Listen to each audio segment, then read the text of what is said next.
नमस्कार दोस्तों, आपका स्वागत है हमारे चैनल वॉइस विद कुशवाहा पर। और आज की कहानी है दाग। अरे तेरी बहू अब तक सो रही है और तू रसोई में नाश्ता बना रही है। क्या शकुंतला, तूने तो अपने को घर की मालकिन से नौकरानी बना लिया। शकुंतला की पड़ोसिन सुबह सुबह चीनी लेने आई और शकुंतला को काम करता देखकर सहानुभूति दिखाकर चली गई। उसके जाने के बाद शकुंतला फिर से अपने काम में लग गई, पर मन में कहीं पड़ोसिन की बात खटकने लगी। वह सोचने लगी कि पिछले 35 साल से यही तो कर रही है। सुबह का नाश्ता, दोपहर को क्या बनाना है, बाजार से क्या लाना है, बच्चों को क्या पसंद है, इसी में सारा दिन निकल जाता है।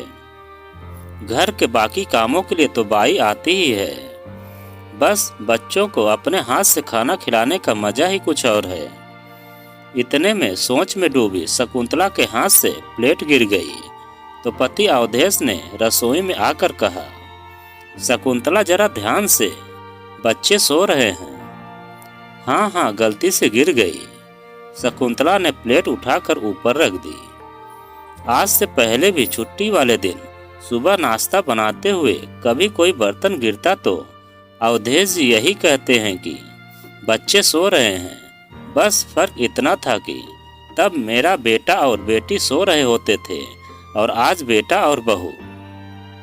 आज रविवार था, इसीलिए बच्चे इतनी देर तक सो रहे हैं, वरना रोज तो 9 बजे तक ऑफिस के लिए निकल जाते हैं। तुम इतनी सुबह सुबह रसोई में क्या कर रही हो?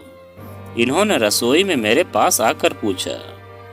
कुछ नहीं जी, आज रविवार है, आलोक और कल्पना की छुट्टी है, सोचा कुछ अच्छा सा नाश्ता बना दूं, बस उसी की तैयारी कर रही हूँ। ओह अच्छा, फिर तो ठीक है।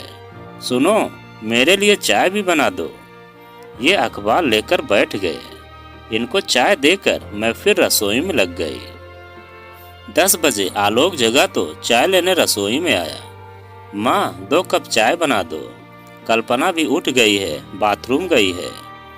और हाँ माँ, जल्दी तैयार हो जाओ, हम सब फिल्म देखने जा रहे हैं। मैंने पूछना चाहा कि चाय लेने कल्पना क्यों नहीं आई और फिल्म का प्रोग्राम कब बना, पर तब तक आलोक अपने कमरे में जा चुका था। अरे वाह, फिल्म, मजा आ गया। आज की छुट्टी का तो अच्छा इस्तेमाल हो जाएगा। शकुंतला, मैं तो चला नहाने, तुम मेरी वह आसमानी वाली कमीज जरा इस्त्री कर देना। अवधेश जी फिल्म की बात सुनकर खुश हो गए और गुनगुनाते हुए नहाने चले गए। मैं अभी रसोई में ही थी कि कल्पना आ गई। अरे मम्मी, आप अभी तक यहीं हैं? 12:30 बजे का शो है, चलिए जल्दी से तैयार हो जाइए, चाय मैं बनाती हूँ। मम्मी, आप यह पिंक साड़ी पहनना, वह रंग आप पर बहुत अच्छा लगता है। आलोक भी अब तक रसोई में आ गया था।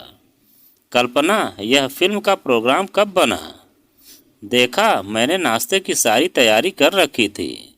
मेरी बात पूरी होने से पहले ही कल्पना की जगह आलोक बोल पड़ा। मम्मी, रात को कल्पना ने प्रोग्राम बनाया और फिर इंटरनेट पर ही बुकिंग भी कर ली। अब प्लीज़ जल्दी चलो ना मम्मी, नाश्ता हम डिनर में खा लेंगे। आलोक ने मेरा हाथ प्यार से पकड़ा और कमरे तक ले आया। बचपन से ही मैं आलोक को कभी किसी बात के लिए मना नहीं कर पाती थी। यहाँ तक कि जब उसने कल्पना को पसंद किया था, तब भी मेरी मर्जी न होते हुए भी मैंने हाँ की, ताकि आलोक खुश रह सके। आलोक जितना चुलबुला और बातूनी था, कल्पना उतनी ही शांत थी। मुझे शादी के कुछ ही दिनों में महसूस होने लगा था कि कल्पना आलोक के अधिकतर फैसले खुद लेती थी, चाहे वह किसी के घर डिनर का हो या कहीं घूमने जाने का। खैर, उस दिन हम चारों ने बहुत मज़ा किया। फिल्म ठीक थी, पर रात को किसी ने खाना नहीं खाया।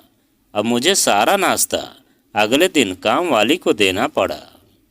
मेरी मेहनत खराब हुई, इससे मुझे बहुत दुख हुआ। कुछ दिन के बाद पड़ोस में मेरी सहेली रेखा के पोते का मुंडन था। मैंने सोचा मैं ही चली जाती हूँ। मैंने अवधेश जी को फ़ोन करके बता दिया कि घर पर ताला लगा हुआ है और मैं पड़ोस में जा रही हूँ। बच्चे तो रात को लेट ही आते हैं, इसलिए उन्हें बताने की ज़रूरत नहीं समझी। कुछ ही देर बाद मेरे फ़ोन पर कल्पना का फ़ोन आया।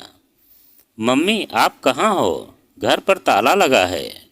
मैं आज जल्दी आ गई। कल्पना, तुम रुको, मैं आती हूँ। मैं घर पहुँची तो देखा कि कल्पना बुखार से तप रही थी। मैंने जल्दी से ताला खोला और उसे उसके कमरे में लिटा दिया। बुखार तेज था तो मैंने बर्फ की पट्टियाँ उसके माथे पर रख दी। थोड़ी देर बाद कल्पना दवा खाकर सो गई। इतने में दरवाजे की घंटी बजी। देखा तो रेखा थी, जिसका फंक्शन मैं अधूरा छोड़कर आ गई थी। मुझे मेरा पर्स लौटाने आई थी, जो मैं जल्दी जल्दी में उसके घर भूल आई थी। क्या हुआ शकुंतला जी, आप जल्दी जल्दी में निकल आईं? रेखा, जिन्हें मैं दीदी कहती हूँ, ने मुझसे पूछा तो मैंने कहा, बस दीदी, बहू घर आ गई थी। थोड़ी तबीयत ठीक नहीं थी उसकी। क्या बात है शकुंतला, तू भी कमाल करती है। बहू घर जल्दी आ गई तो तू सब कुछ बीच में छोड़कर चली आई। अरे, उससे कहती कि 2 घर छोड़कर रेखा के घर में हूँ, आकर चाबी ले जा।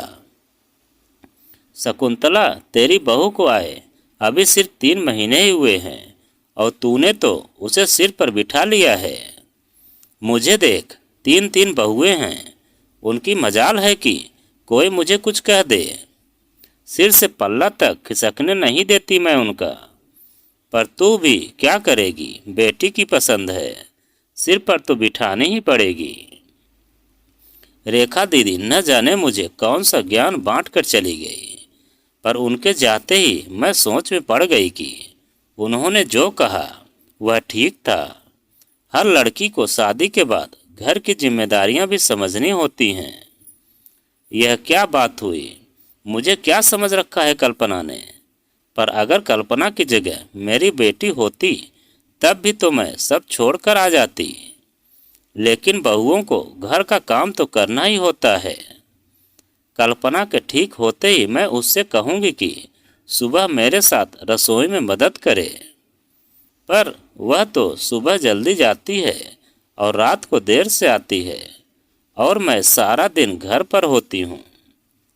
बहू की मदद के बिना भी काम आराम से हो जाता है, फिर क्यों उसको परेशान करूँ?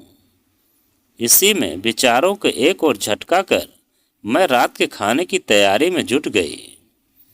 बहू की तबीयत ठीक नहीं है, उसके लिए कुछ हल्का बना देती हूँ और आलोक के लिए बैगन का भरता उसे बहुत पसंद है।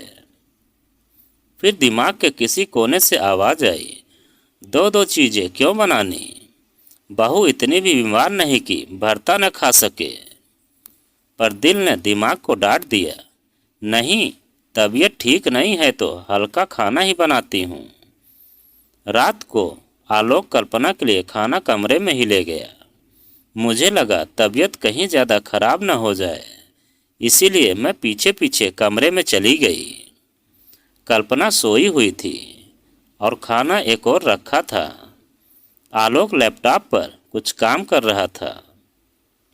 क्या हुआ आलोक, कल्पना ने खाना नहीं खाया? नहीं मम्मी, उसको नींद आ रही थी।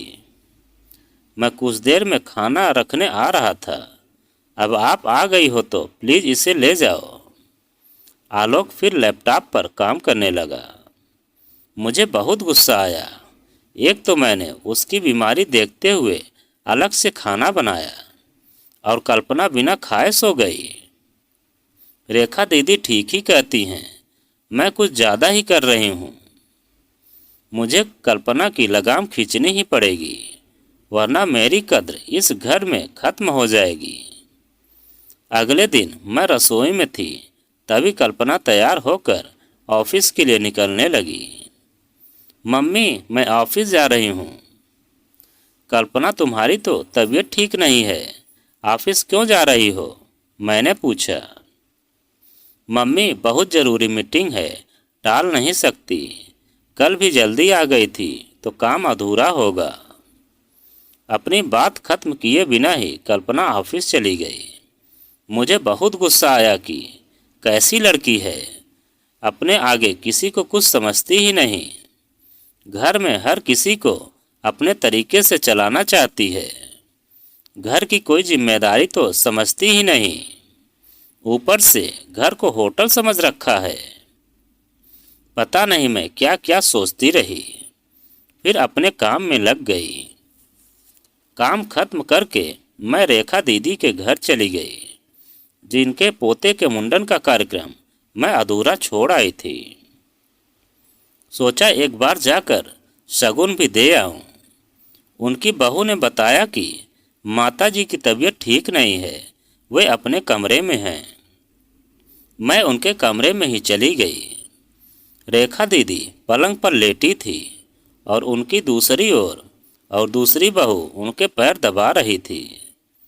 मुझे देखकर उन्होंने अपने बहू से कहा, चल छुटकी, आंटी के लिए चाय बना ला। उनकी एक आवाज़ पर ही उनकी बहू उठकर रसोई में चली गई। क्या हुआ दीदी, आपकी तबीयत खराब है क्या? मैंने पूछा। अरे नहीं, कल की थकान है बस, यूँ समझ लो कि आज आराम का मन है मेरा, वह मुस्कुराते हुए बोली। तेरी बहू की तबीयत कैसी है?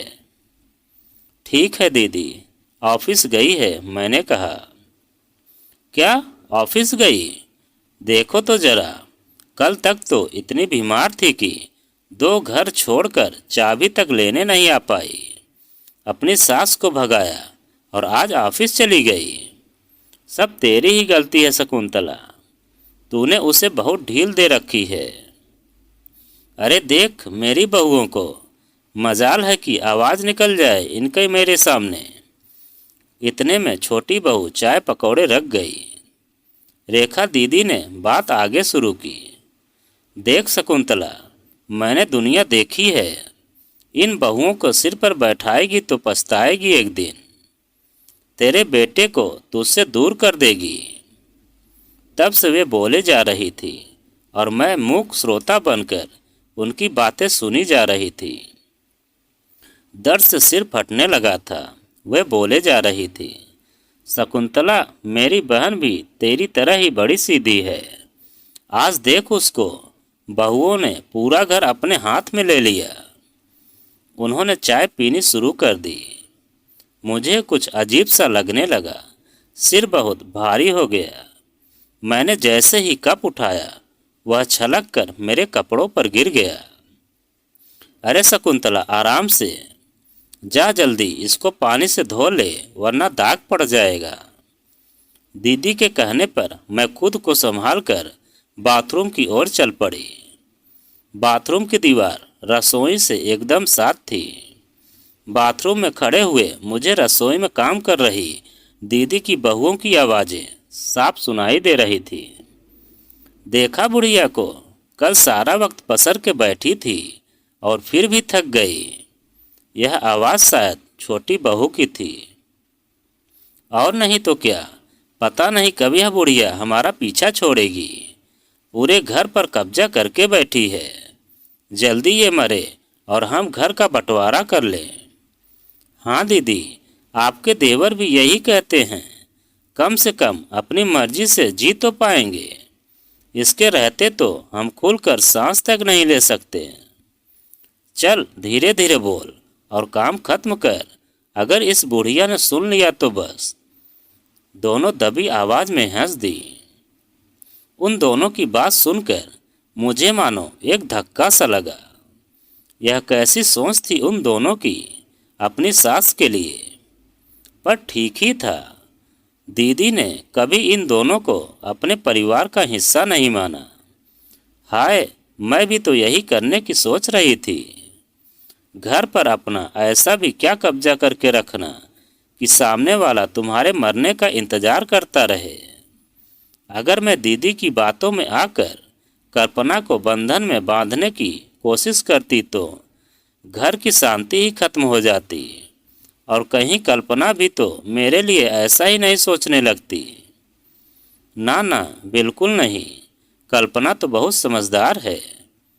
क्या हुआ शकुंतला, दाग गया या नहीं? बाहर से दीदी की आवाज़ ने मुझे विचारों से बाहर निकाल दिया। मैंने तुरंत बाहर आकर कहा, हाँ दीदी, सब दाग निकल गए। मैंने मन में सोचा, साड़ी के भी और मन के भी।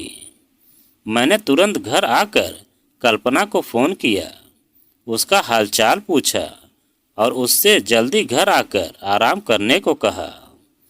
फिर मैं रसोई में चली गई रात का खाना बनाने। आज कल्पना के लिए अलग से खाना बनाते हुए मैंने एक बार भी नहीं सोचा। ऐसे लगा मानो कि अपनी बेटी की बीमारी से परेशान एक माँ उसके ऑफिस से घर आने का इंतज़ार कर रही हो, ताकि वह घर आकर आराम कर सके। तो दोस्तों, यह कहानी आपको कैसी लगी कमेंट में लिखकर हमें ज़रूर बताएं। और आप अगर हमारे चैनल पर नए हैं तो प्लीज़ चैनल को सब्सक्राइब करें और वीडियो को एक लाइक ज़रूर करें और प्यारा सा कमेंट हमें ज़रूर करें।